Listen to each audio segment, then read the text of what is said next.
Financial ratios are mathematical comparisons of financial statement items used to evaluate a company's performance, financial health, and efficiency. These ratios provide insights into various aspects of a company's operations and are categorized into profitability, liquidity, solvency, and efficiency ratios. Profitability ratios measure a company's ability to generate profit relative to its revenue, assets, or equity. Liquidity ratios assess a company's ability to meet short-term obligations. Solvency ratios measure a company's ability to meet long-term obligations and its financial leverage. Efficiency ratios evaluate how effectively a company uses its assets and manages its operations.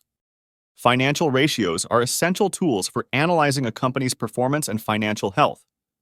Key categories include profitability ratios, which measure profit generation, liquidity ratios, which assess short-term financial health, solvency ratios, which evaluate long-term financial stability, and efficiency ratios, which gauge operational effectiveness. Understanding and interpreting these ratios help stakeholders make informed decisions about the company.